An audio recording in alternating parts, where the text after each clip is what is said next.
السلام عليكم ورحمة الله وبركاته. أهلا بكم جميعا أبطال بكالوريا 2026.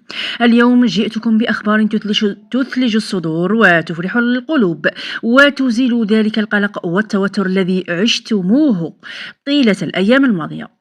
ركزوا معنا جيدا في الكلام الذي سأقوله لكم، الذي يبعث على التفاؤل والراحة. دعونا أولا نتحدث عما يدور داخل مراكز التصحيح وما يتداوله الأساتذة والمصححون عبر مواقع التواصل الاجتماعي.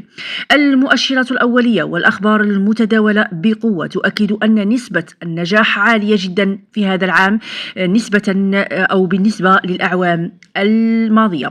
المصححون في مختلف المواد وخاصة المواد الأساسية لكل شعبة يتحدثون عن إجابات ممتازة ونقاط غير متوقعة، وكذلك هناك علامات كاملة تتكرر في أوراق المترشحين، والعديد من الأساتذة عبروا عن ارتياحهم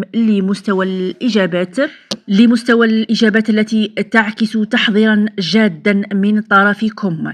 هذه المؤشرات تفتح أبواب الأمل الواسعة وتؤكد أن تعبكم وسهركم لن يذهب سودا بإذن الله. الآن نأتي للسؤال الذي يشغل بال كل بيت جزائري في هذه الساعات: متى تاريخ إعلان نتائج بكالوريا 2026 دورة أجوان؟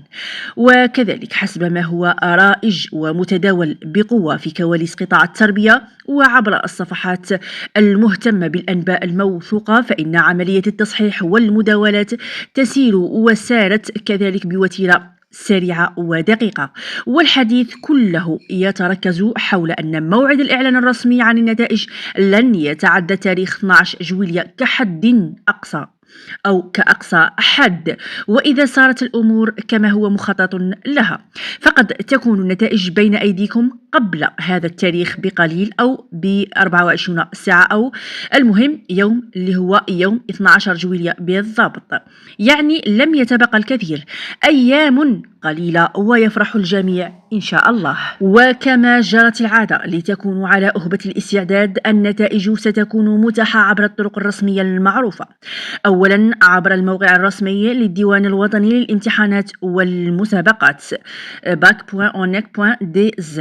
ثانيا للمتمدرسين عبر فضاء الأولياء التلاميذ.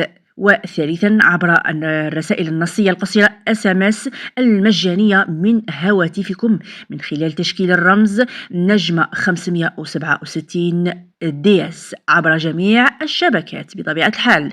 وفي الختام أريد من كل واحد منكم أن يضع يدا أن يثق في الله ولا يدع القلق يتغلب عليه. الأجواء السائدة إيجابية جدا والكل متفائل بنسب نجاح تفرح القلوب وتثلج صدور أمهاتكم وآبائكم.